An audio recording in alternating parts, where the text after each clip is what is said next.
Selamat datang bagi Anda yang baru pertama kali hadir di ibadah online MDC Samarinda. Dan selamat bertemu kembali bagi Anda yang setia mengikuti ibadah online ini. Sebelum mengikuti ibadah online ini, perlu diperhatikan hal-hal berikut ini, yaitu yang pertama, ikutlah dengan sungguh, tanpa melakukan pekerjaan lainnya. Jadi kita fokus dengan ibadah kita. Yang kedua, meskipun kita mengadakan ibadah online di rumah kita masing-masing, percayalah, urapan dan jamahan Tuhan tetap nyata dalam hidup kita.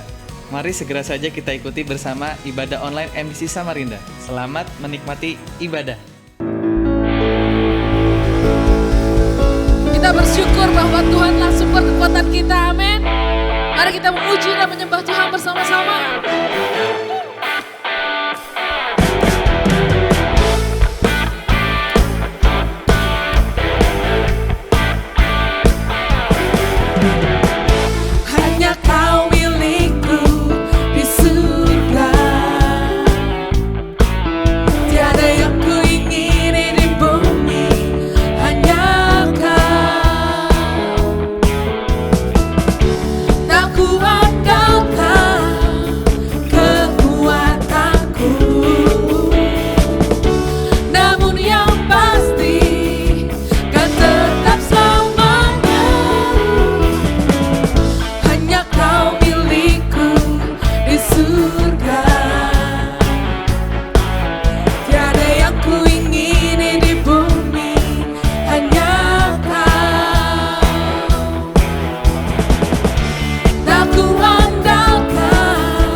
Bapa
penghiburku. Saat ku lemah, Kau kuatku. Ku nyanyi haleluya, ku nyanyi haleluya. Sungguh Kau hebat, ajaib perkasa perbuatanmu di hidupku.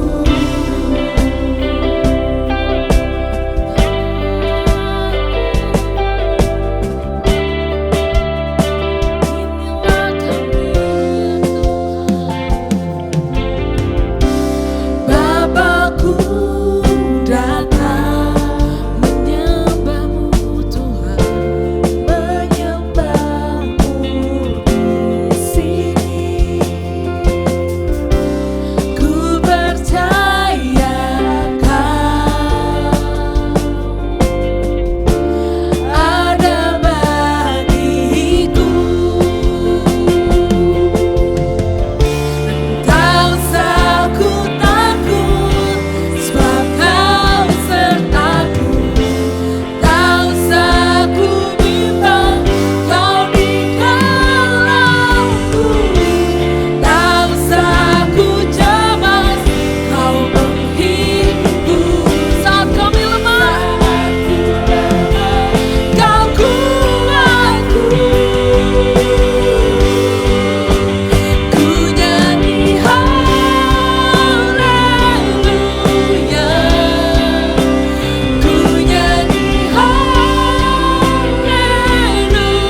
tatanan norma baru ini yang sudah disiapkan oleh Kementerian Kesehatan ini disosialisasikan secara masif kepada masyarakat sehingga masyarakat tahu apa yang harus dikerjakan, baik mengenai jaga jarak, mengenai pakai masker, mengenai cuci tangan, mengenai dilarang berkerumun. Kita harus berhati-hati dan kita harus bergerak. Kita harus produktif, namun tetap aman dari COVID-19. Jadi nanti per tanggal 1 Juni di wilayah-wilayah yang sudah hijau, ekonomi sudah mulai bergerak. Jadi perbankan atau usaha-usaha selama mereka taat melaksanakan protokol kesehatan.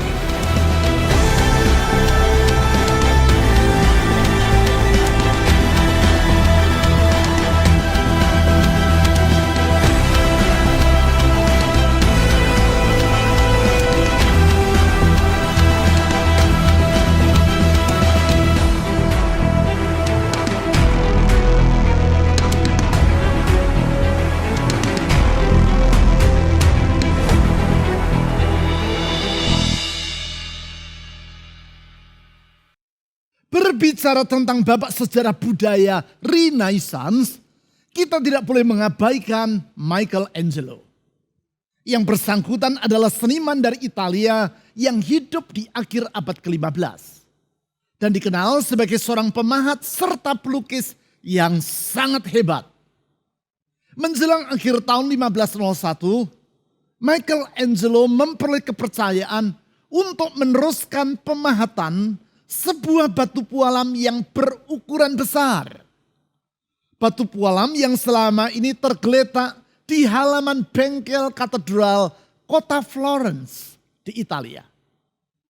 Hampir 40 tahun sebelumnya, batu pualam yang berukuran 6 kali 2 meter tersebut coba dipahat secara berturut-turut oleh 2 orang seniman lainnya. Mereka bermaksud memahat batu itu menjadi patung Daud.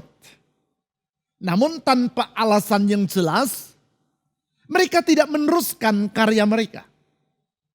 Alhasil selama 26 tahun, batu pualam tersebut dalam keadaan terbengkalai. Michelangelo yang saat itu juga berusia 26 tahun berhasil meyakinkan pengurus katedral Florence bahwa ia mampu menyelesaikan upaya memahat batu pualam tadi. Batu pualam yang sebelum ia dilahirkan pun sudah dalam keadaan terbengkalai. Setelah memperoleh izin untuk meneruskan proyek tadi, Michelangelo berkata, "Aku akan mengeluarkan Daud dari dalam batu ini." Ia pun bekerja keras selama 3 tahun untuk mengeluarkan Daud dari dalam batu yang sudah gagal dipahat tadi. Akhirnya pada pertengahan tahun 1504, ia berhasil menyelesaikan karya pahatnya. Patung Daud, salah satu hasil karya seni terbaik dari zaman Renaissance. Patung Daud yang menjadi kebanggaan kota Florence dan yang setiap hari dikunjungi oleh ribuan orang dari berbagai penjuru dunia. Mereka datang untuk mengagumi hasil karya dari seorang yang visioner, Michelangelo, yang dapat melihat Daud di dalam batu pualam yang sudah puluhan tahun dalam keadaan terbengkalai. Ya, itulah hidup yang visioner. Orang lain melihat batu pualam tadi sebagai batu yang rusak dan terbengkalai. Tetapi tidak demikian halnya dengan Michelangelo. Ia melihatnya sebagai Daud yang masih terkurung dalam batu dan yang harus dipahat untuk mengeluarkannya. Itulah hidup yang visioner. Yaitu hidup yang mampu melihat apa yang orang lain belum dapat melihatnya. Sikap hidup seperti itulah yang sangat kita perlukan dalam menghadapi masa yang disebut sebagai new normal. Masa di mana kita hidup dalam pola dan kebiasaan hidup yang baru. Memang wabah COVID-19 yang sedang kita lewati ini memang kebiasaan yang baru di tengah masyarakat. Misalnya kebiasaan untuk berjabat tangan. Dahulu orang akan memberi salam satu dengan yang lain dengan menjabat tangan. Sebagai tanda saling menyapa, saling menerima, dan saling menghargai. Ketika minggu pertama bulan Februari yang lalu, gereja kita mengajak jemaat untuk mengubah kebiasaan tadi. Yaitu tidak lagi saling memberi salam dengan menjabat tangan. Dan kita mengajar jemaat untuk rajin mencuci tangan. Orang menertawakan saya. Beberapa orang berkata, "Pak, gereja jangan parno alias paranoid." Ada pula yang berkata, "Gereja jangan menebarkan ketakutan." Itu 3-4 bulan yang lalu. Sekarang rata-rata orang akan merasa tidak nyaman kalau ada orang lain mengulurkan tangan dan mengajak dirinya untuk bersalaman. Sekarang, kalau orang sering menyuci tangannya, ia tidak akan dianggap sebagai orang yang paranoid. Malahan sebaliknya, ia akan dianggap sebagai pribadi yang bertanggung jawab terhadap kesehatan dirinya dan lingkungannya. Itulah new normal. Suatu kenormalan yang baru, yang bukan saja merupakan pola hidup yang baru, namun juga memerlukan sikap hidup yang berbeda. New normal seperti itu pula lah yang dialami oleh bangsa Israel ketika mereka memasuki negeri Kanaan di bawah pimpinan Yosua. 40 tahun sebelumnya, orang tua mereka meninggalkan Mesir, tempat di mana mereka hidup sebagai budak. Dan bangsa itu kemudian berjalan melewati padang gurun selama 40 tahun. Sekarang Israel tiba di sisi timur negeri Kanaan. Di hadapan mereka terbentang sungai Yordan yang sedang banjir. Di sebelah barat, yaitu di balik sungai Yordan, terhampar negeri Kanaan yang telah Allah janjikan kepada nenek moyang mereka. Beberapa waktu sebelumnya, mereka telah berhasil menaklukkan sisi timur dari sungai Yordan, yaitu wilayah Yordania dan Suriah di masa kini. Di saat itu Musa, pemimpin yang memimpin mereka melintasi padang gurun, meninggal dunia. Dan Tuhan memilih Yosua untuk menggantikan Musa sebagai pemimpin atas umatnya. Sekarang Tuhan menyiapkan umatnya untuk memasuki, menaklukkan, dan menduduki negeri Kanaan. Dengan kata lain, saat itu bangsa Israel sedang menghadapi perubahan pola hidup. Mereka sedang menghadapi suatu new normal. Yaitu pertama, dalam cara mereka bertempat tinggal. Sebelumnya mereka hidup dengan berkelana di padang gurun selama 40 tahun. Sekarang mereka menjadi bangsa yang tinggal menetap di suatu daerah. Dari bangsa yang nomaden, sekarang mereka beralih menjadi bangsa yang tinggal secara permanen di suatu wilayah. Suatu new normal. Yang kedua, dalam hal kepemimpinan. Sebelumnya selama 40 tahun mereka dipimpin oleh Musa. Musa seorang pemimpin yang sangat hebat. Pribadi yang berhasil membawa mereka keluar dari Mesir, berjalan melewati padang gurun, dan membawa mereka ke perbatasan timur Kanaan. Sekarang mereka dipimpin oleh Yosua. Pribadi yang memiliki latar belakang, pengalaman, dan sifat yang berbeda dibandingkan Musa. Suatu new normal. Yang ketiga, dalam hal memenuhi kebutuhan hidup. Selama 40 tahun, mereka berjalan di padang gurun. Setiap hari Tuhan memelihara mereka dengan menurunkan makanan dari sorga. Makanan yang disebut dalam Alkitab sebagai mana. Sekarang mereka harus bercocok tanam untuk memenuhi kebutuhan hidup mereka sendiri. Di dalam Yosua pasal 5 ayat 12 dicatat bahwa segera sesudah bangsa Israel menyeberangi sungai Yordan dan memasuki negeri Kanaan, maka mana berhenti turun.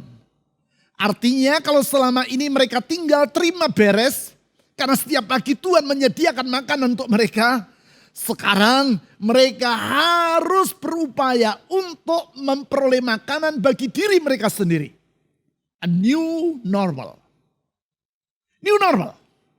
Bukan hanya merupakan suatu pola hidup yang baru, namun juga memerlukan sikap hidup yang berbeda. Itu sebabnya dalam Yosua pasal 1 ayat 1 sampai 9 Tuhan berbicara kepada Yosua agar menyampaikan kepada bangsa Israel bahwa mereka harus hidup dengan 4 sikap. 4 sikap yang memungkinkan bangsa itu menjalani new normal dalam berkat Tuhan. 4 sikap yang menyanggupkan mereka untuk menjalani new normal dalam pertolongan dan kemenangan yang Tuhan sediakan. 4 sikap yang kita bahas sepanjang bulan ini. Karena 4 sikap ini kita perlukan agar kita dapat melewati new normal di dalam kemenangan. Keempat sikap tersebut, yang pertama adalah sikap yang visioner. Sikap visioner ini akan memampukan kita untuk menghadapi dan melewati new normal yang ada di depan kita di dalam berkat dan kemenangan yang Tuhan telah janjikan. Sikap visioner seperti yang ada di dalam diri Michelangelo, sehingga ia mampu mengubah batu pualam yang sudah puluhan tahun dalam keadaan terbengkalai menjadi salah satu adikarya atau masterpiece dalam dunia seni, yaitu patung Daud di kota Florence, seperti yang telah saya ceritakan tadi. Apakah sikap yang visioner tersebut? Berdasarkan catatan Yosua pasal 1 ayat 1 sampai 4, saya menyimpulkan 3 wujud dari sikap yang visioner. Sikap yang memampukan kita untuk menjangkau masa depan yang Tuhan telah janjikan bagi kita. Untuk itu saya mengajak Anda membaca Yosua pasal 1 ayat 1 sampai 4. Sesudah Musa hamba Tuhan itu mati, berfirmanlah Tuhan kepada Yosua bin Nun. Artinya Yosua anak dari Nun. Abdi Musa itu, asisten, pembantu dari Musa itu. Demikian kata Tuhan. Hambaku Musa telah mati. Sebab itu bersiaplah sekarang, seberangilah sungai Yordan ini. Engkau Yosua dan seluruh bangsa ini menuju negeri yang akan kuberikan kepada mereka, kepada orang Israel itu. Setiap tempat yang akan diinjak oleh telapak kakimu, kuberikan kepada kamu, seperti yang telah kujanjikan kepada Musa. Dari padang gurun dan gunung Libanon yang sebelah sana itu, sampai ke sungai besar, yakni sungai Efrat, seluruh tanah orang Het, sampai ke laut besar, di sebelah matahari terbenam. Semuanya itu akan menjadi daerahmu. Dari catatan tentang firman yang Tuhan sampaikan kepada Yosua tadi, kita melihat 3 wujud dari sikap yang visioner. Yang pertama, wujud dari sikap yang visioner adalah hidup dengan memandang ke depan. Saya ulang, hidup dengan memandang ke depan. Hal itulah yang Allah sampaikan kepada Yosua dan dicatat dalam ayat 2 yang sudah kita baca. Kepada Yosua Allah berkata, saya baca ulang ayat 2 Yosua pasal 1, hambaku Musa telah mati. Sebab hambaku Musa telah mati, bersiaplah sekarang. Seberangilah sungai Yordan ini. engkau dan seluruh bangsa ini, seluruh bangsa Israel menuju negeri yang akan kuberikan kepada mereka. Kepada bangsa atau orang Israel itu. Artinya Tuhan berkata kepada Yosua, Yosua, jangan ingat-ingat lagi masa yang lalu. Musa telah mati. Jangan lagi hidup terpaku kepada masa lampau. Musa telah mati. Memang masa lampau yang telah engkau lewati dan bangsa Israel jalani di padang gurun luar biasa. Musa memimpin kalian. Setiap hari mana turun di sepanjang perjalananmu. Kalian tinggal terima beres saja. Namun sekarang Musa telah mati. Oleh karena itu janganlah kalian hidup terpaku di masa lampau. Karena kalian tidak lagi hidup di masa lalu. Namun di masa sekarang untuk menyongsong masa depan. Prinsip ini sangat penting. Sebab bila kita hidup terus mengacu ke masa lampau, maka sebentar-sebentar kita akan berkata, kalau zaman dahulu, kalau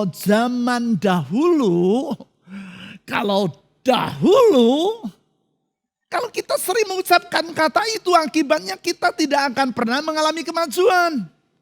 Bukan saja kehidupan kita tidak akan maju, kita juga akan hidup tanpa arah.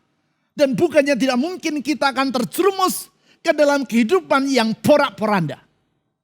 Sama seperti kalau kita sedang mengemudikan mobil. Ya memang di depan kita terpasang kaca spion.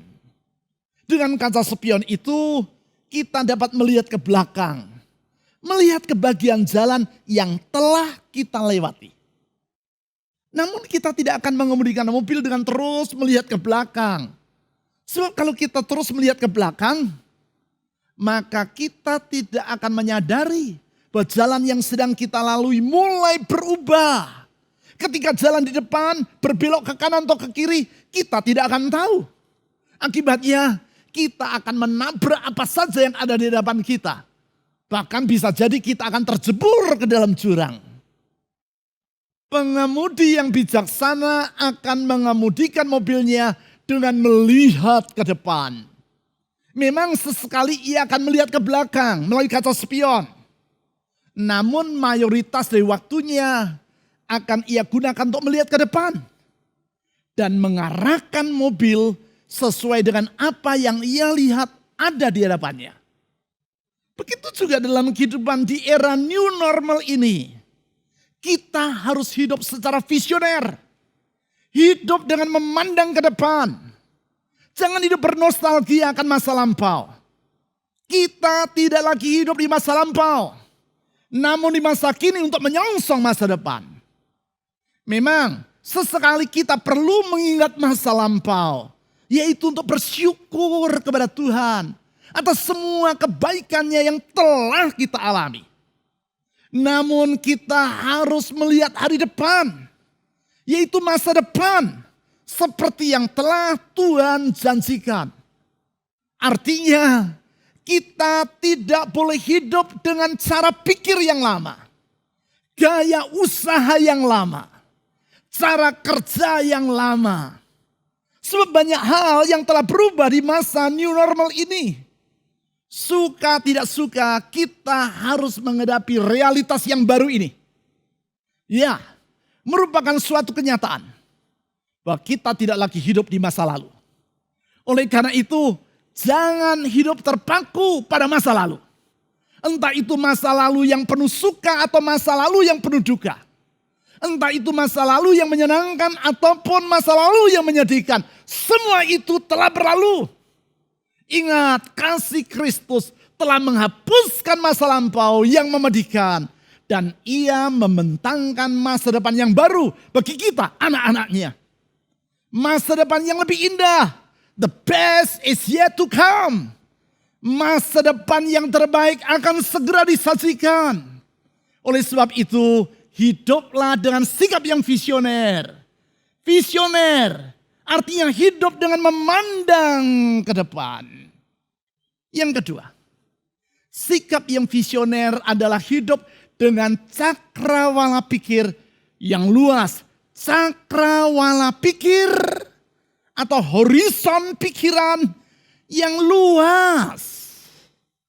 Artinya bukan hidup dengan pola pikir yang sempit. Pola pikir yang sempit sehingga kita tidak dapat melihat kemungkinan-kemungkinan baru yang ada di hadapan kita. Cakrawala pikir yang sempit sehingga kita tidak mampu berpikir secara kreatif. Cara pikir yang sempit sehingga kita merasa terlalu cepat puas dengan apa yang telah kita capai. Cakrawala pikir yang sempit sehingga kita tidak lagi berkeinginan untuk maju dan kita kehilangan daya juang. Hal itulah yang Allah sampaikan kepada Yosua. Seperti yang telah saya katakan tadi. Saat itu bangsa Israel telah menduduki sisi timur Sungai Yordan, yaitu Libanon dan Suria di masa kini. Daerah yang di zaman itu menurut catatan Yosua pasal 9 disebut sebagai wilayah Hesbon dan Basan. Daerah peternakan yang subur. Namun Tuhan mengingatkan Yosua bahwa ia tidak hanya menjanjikan wilayah timur Sungai Yordan itu. Yang ia janjikan adalah daerah yang lebih luas lagi, yaitu sisi barat Sungai Yordan. Bukan hanya wilayah Hesbon dan Basan, namun negeri Kanaan.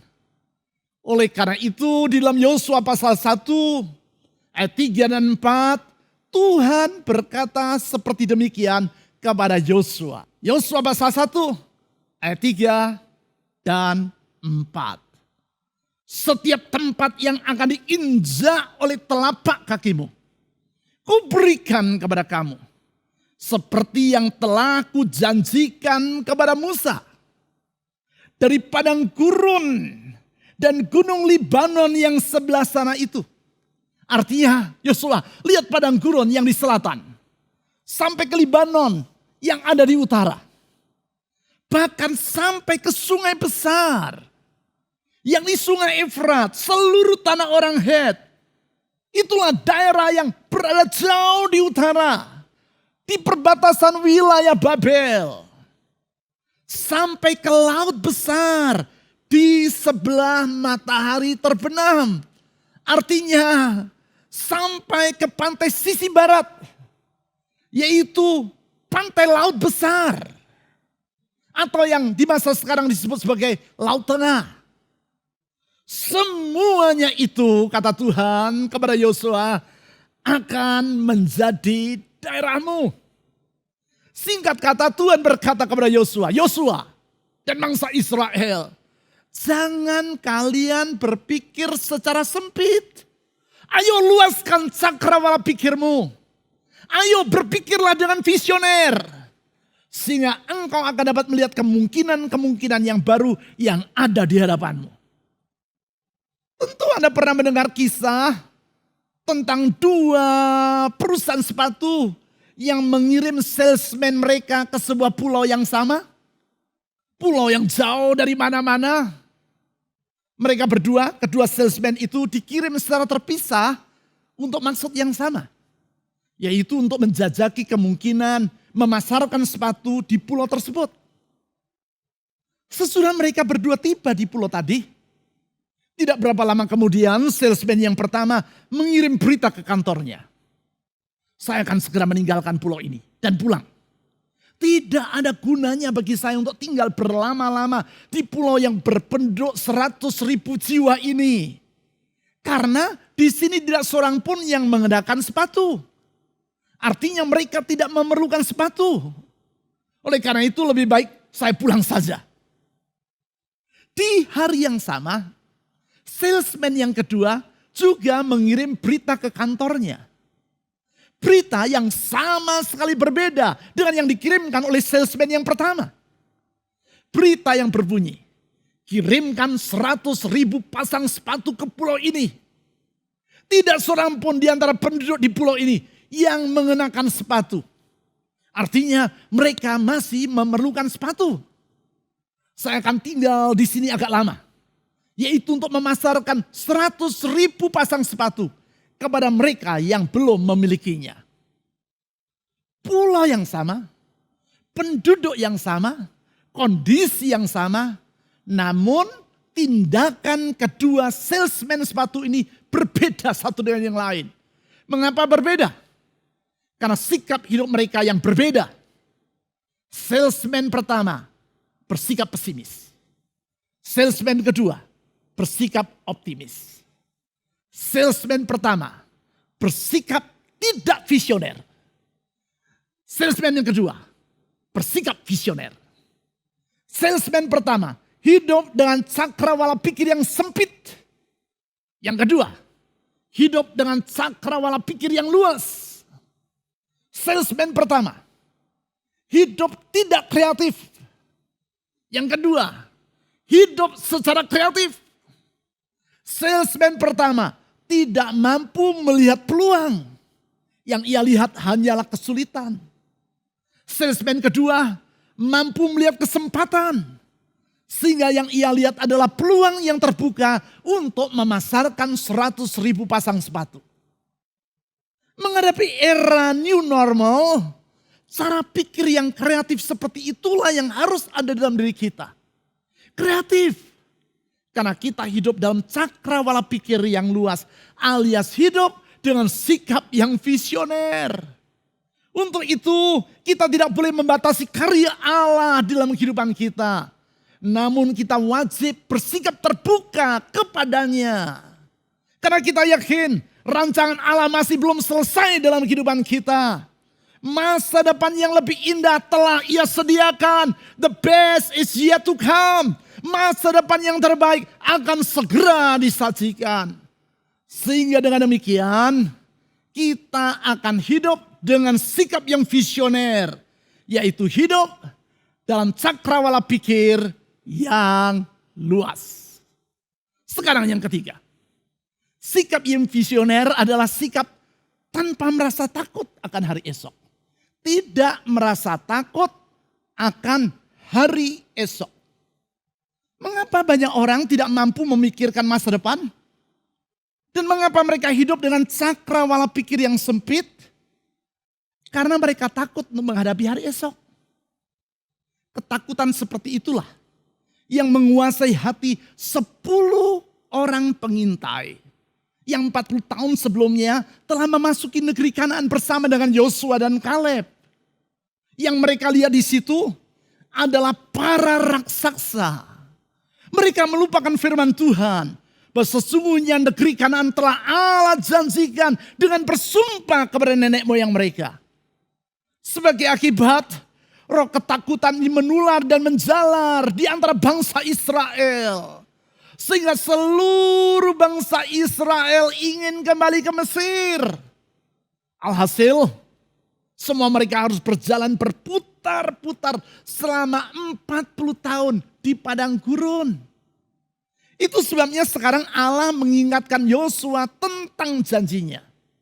Itu bahwa Ia telah menyerahkan negeri Kanaan ke tangan umatnya.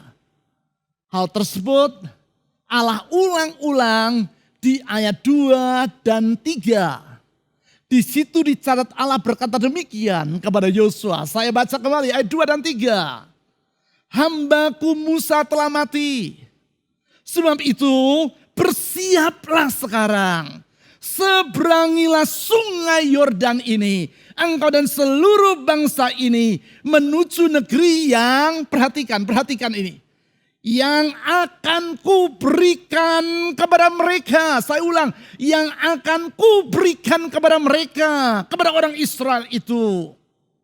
Setiap tempat yang akan diinjak oleh telapak kakimu, perhatikan. Kuberikan kepada kamu. Satu kalimat yang firm, yang pasti. Kuberikan kepada kamu. Seperti yang, lihat, seperti yang telah kujanjikan kepada Musa.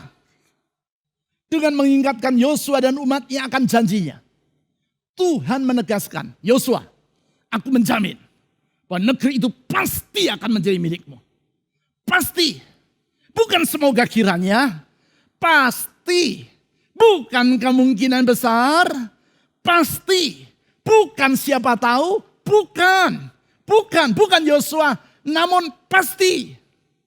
Artinya Tuhan menjamin masa depan umatnya di dalam kepastian dari janji firman-Nya. Ya, firman Tuhan itu bersifat pasti.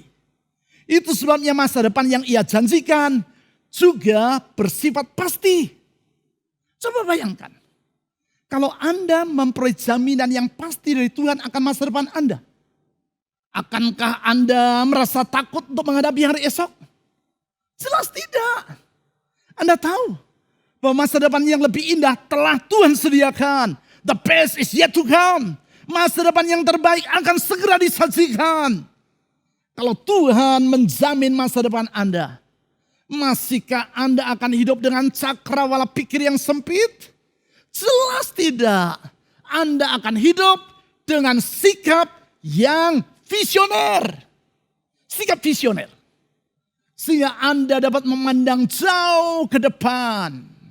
Sikap visioner. Sehingga Anda hidup dengan tujuan yang jelas. Apakah tujuan hidup Anda? Apakah visi dalam diri Anda? Untuk mengetahui apa yang menjadi visi atau tujuan hidup. Dan untuk mengukur apakah cakrawala pikir kita ini sempit atau luas. Ajukan 3 pertanyaan ini kepada diri Anda sendiri. 3 pertanyaan. 1. Ketika di pagi hari Anda bangun dari tidur, hal apa yang pertama-tama muncul dalam pikiran Anda?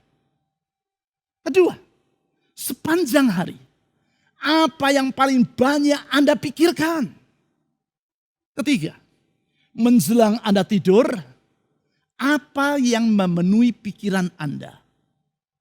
Bila jawaban untuk ketiga pertanyaan itu adalah sama, maka itulah visi atau tujuan hidup Anda.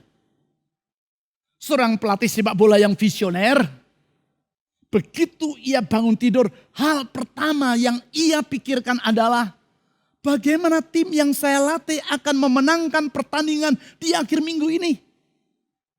Sepanjang hari, hal itu pula lah yang paling banyak ia pikirkan. Sebelum tertidur, hal yang sama yang memenuhi pikirannya. Artinya, apakah visi atau tujuan dari kehidupannya? Memenangkan pertandingan. Seorang ibu yang visioner, begitu ia bangun dari tidurnya, hal pertama yang dipikirkan oleh ibu ini adalah bagaimana saya dapat membesarkan anak-anakku dengan baik. Sepanjang hari hal itulah yang ia pikirkan. Sebelum tidur hal yang sama yang memenuhi pikirannya. Jadi apa visi atau tujuan dari kehidupan ibu ini? Membesarkan anak-anaknya dengan baik. Pertanyaan saya, apa yang menjadi visi Anda di dalam memasuki era new normal ini? Adakah di antara Anda yang berkata, hidup asal hidup saja, sudahlah, dapat bertahan untuk hidup saja, sudah baik. Kalau Yosua bersikap seperti itu, maka ia dan seluruh bangsa Israel tidak akan pernah memasuki negeri Kanaan. Jadi begitu Yosua bangun tidur, hal pertama yang harus ia pikirkan adalah bagaimana ia dapat memimpin bangsa Israel memasuki negeri Kanaan. Sepanjang hari, hal itu pula lah yang paling banyak ia pikirkan. Sebelum tertidur, hal yang sama yang memenuhi pikirannya. Artinya, apakah yang menjadi visi dari kehidupannya? Ini yang menjadi visinya. Mengalami janji Tuhan, yaitu memasuki negeri Kanaan. Sikap yang visioner seperti itu, yang akan memungkinkan kita untuk pertama, hidup dengan memandang ke depan. Kedua, hidup dengan cakrawala pikir yang luas. Ketiga, hidup tanpa merasa takut akan hari esok. Kita tidak merasa takut. Karena Tuhan Yesus yang menjamin masa depan kita dengan firman-Nya. Firman dan janjinya yang bersifat pasti. Karena ia telah memeteraikan janjinya dengan darah-Nya sendiri. Itu sebabnya di malam waktu ia akan diserahkan. Yesus berhimpun bersama para murid-Nya di kota Yerusalem. Di saat itu ia mengadakan perjamuan Paskah bersama dengan para murid-Nya. Perjamuan yang akan kita rayakan di dalam perjamuan kudus nanti. Di saat itu ia mengambil cawan anggur dan berkata kepada para murid-Nya, Cawan ini adalah perjanjian baru yang dimeteraikan oleh darahku. Perbuatlah ini setiap kali kamu meminumnya menjadi peringatan akan aku. Janji-janjinya telah ia meteraikan dengan darahnya. Sehingga janji itu bersifat pasti. Di dalam kepastian akan janji firman-Nya itu, kita memandang ke depan dengan cakrawala pikir yang luas dan dengan tanpa rasa takut. Tuhan Yesus yang menjamin dan menyertai kita. Kemenangan ada di pihak kita. Mari kita menyongsong era new normal ini dengan terus berpegang kepada janji dan firman-Nya. Mari kita berdoa. Tuhan Yesus, Engkau setia. Engkau setia kepada janji-Mu, Engkau setia kepada firman-Mu. Kesetiaan yang Kau buktikan di dalam pengorbanan-Mu sampai mati di kayu salib. Memeteraikan semua janji-janji-Mu dengan darah-Mu sendiri. Itu sebabnya kami tahu janji-Mu pasti adanya, firman-Mu pasti adanya. Janji-Mu bagi masa depan kami pasti adanya. Di dalam kepastian itu kami memandang ke depan. Dalam kepastian itu kami hidup dengan cakrawala pikir yang luas. Dengan kepastian itu kami menghadapi era yang ada depan kami tanpa rasa takut. Kalau Tuhan yang menyertai kami dan Tuhan yang menuntun kami, tiada apapun yang harus kami takutkan. Oleh karena itu Tuhan Yesus, doa saya, tuntun dan sertai umat-Mu. Semua mereka yang sedang mengikuti ibadah secara online ini, tuntun dan sertai hidup mereka. Berkati rumah tangga mereka, berkati pekerjaan mereka, berkati usaha mereka, berkati keuangan mereka, berkati karier mereka, berkati studi mereka, berkati kesehatan mereka. Tuhan Yesus, tolong umat-Mu di setiap masa. Saya menyerahkan semua jemaat-Mu ke dalam tangan Tuhan. Masa depan mereka dalam tangan-Mu yang menggenggamnya. Dan kami percaya Kau Tuhan yang menggenggam hidup kami. Kami dapat menghadapi hari esok dengan kemenangan. Dengan kemenangan. Dengan kemenangan. Karena Engkau menang dan telah menang dan menang untuk selamanya. Di dalam nama yang menang, di dalam nama yang menyelamatkan, di dalam nama yang memulihkan, di dalam nama yang memberi jaminan akan hari esok. Nama Yesus Kristus Tuhan, kami telah berdoa. Amin. Bapak Ibu, saudara-saudari sekalian, saya percaya memasuki bulan yang baru, kita diberikan Tuhan kemenangan, Tuhan juga memberikan kita kekuatan dan kesehatan, dan hari ini kita akan melakukan perjamuan kudus. Itulah sebabnya mari kita bersyukur buat tubuh dan darah Tuhan yang sudah Dia berikan kepada kita. Mari kita mengangkat roti di tangan kanan kita sebagai tanda ucapan syukur kita kepada Tuhan bahwa Dia berkorban untuk saudara dan saya, dan segala sesuatunya Dia sudah berikan kepada kita semua. Kita bersyukur buat tubuh Tuhan yang ada di tangan kita hari ini. Dan tubuh ini berbicara tentang bagaimana kasih Tuhan yang luar biasa kepada kita semua. Nah, untuk itu mari kita bersyukur buat kebaikannya, buat kasih setianya yang sampai hari ini Tuhan nyatakan dalam hidup kita. Firman Tuhan berkata kepada kita waktu Tuhan Yesus memecah-mecahkan roti dan membagikannya kepada murid-muridnya. Dia berkata kepada mereka pada waktu itu, inilah tubuhku kuberikan kepada kamu, dan jadikanlah itu peringatan akan aku. Artinya Tuhan mau kita mengingat pengorbanannya dalam hidup kita. Kita tidak melupakan Tuhan, sebab sering sekali manusia gampang melupakan Tuhan. Tapi melalui perjamuan kudus hari ini mengingatkan kita kembali betapa Tuhan sangat mengasihi kita. Untuk itu mari kita makan perjamuan kudus ini bersama-sama di dalam nama Tuhan Yesus Kristus.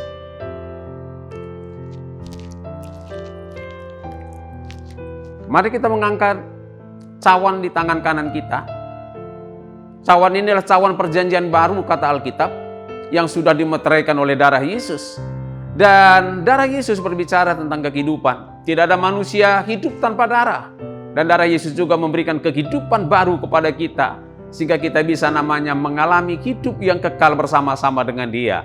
Untuk itu Bapak Ibu Saudara-saudari sekalian, mari kita bersama-sama mengucap syukur atas pengorbanan Tuhan lewat darahnya yang Dia curahkan bagi kita untuk mengampuni dosa-dosa kita semua. Dan percayalah, kalau saudara taruh iman di dalam persekutuan dengan darahnya, maka kuasa darah Yesus akan memulihkan hidup saudara, menyembuhkan penyakit saudara hari ini juga, sebab di dalam darahnya ada kuasa. Mari kita minum bersama-sama darah Tuhan di dalam nama Tuhan Yesus. Tuhan Yesus memberkati.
Mari kita mengakhiri ibadah kita bersama-sama dan kita mengangkat tangan kita bagi Dia. Bapak, terima kasih. Kami sudah mengikuti ibadah online kami hari ini dan kami percaya Tuhan, sekalipun kami beribadah seperti ini, bahwa kuasa Tuhan hadir dalam hidup kami, penyertaan-Mu itu sempurna bagi kami semua, dan kami yakin sepenuhnya hari ini kami dilawat oleh Tuhan, kami diberkati oleh Tuhan, mukjizat terjadi dalam hidup kami, semua pergumulan kami percaya Tuhan sudah campur tangan. Jemaat Tuhan, terimalah berkat daripada Allah Bapa, kasih sayang dari Tuhan kita Yesus Kristus, dan persekutuan dengan kuasa Roh Kudus-Nya menyertai kita sekaliannya mulai hari ini sampai selama-lamanya. Di dalam nama Tuhan Yesus, berkat yang terbaik dari surga turun atas kita semuanya. Haleluya. Amin. Terima kasih telah mengikuti ibadah kami secara online. Kami berharap Anda terus bertumbuh dalam iman dan kasih kepada Tuhan, sehingga hidup Anda terus dipenuhi berkat dan memiliki hidup yang bermakna bagi orang lain. Karena itu, pastikan Anda mengikuti ibadah kami secara online di channel YouTube dan aplikasi MDC Samarinda. Ibadah online tidak menghalangi kita di dalam memberikan persembahan dan persepuluhan. Anda dapat mengirimkan persembahan dan persepuluhan ke rekening gereja yang tertera pada layar. Bagi kalian orang-orang muda, dapat mengakses ibadah online IMES Teens setiap hari Sabtu pukul 6 sore melalui channel YouTube IMES Teens Samarinda. Khusus untuk adik-adik Star Kids, online Sunday School dapat diikuti melalui aplikasi Zoom. Informasi lebih lengkap dapat menghubungi Kak Louis. Doa Diper telah aktif kembali dan dapat diikuti secara online setiap hari Kamis pukul 7 malam melalui channel YouTube MDC Samarinda. selama doa diper berlangsung, Anda dapat mengirimkan pokok doa Anda untuk didoakan dalam doa diper. Anda juga dapat mengetahui informasi terbaru mengenai aktivitas gereja melalui aplikasi MDC Samarinda, dan Anda juga dapat mengakses Instagram dan Facebook MDC Samarinda. Terima kasih telah beribadah bersama kami, dan kami sangat menantikan kunjungan Anda selanjutnya. Tuhan Yesus memberkati.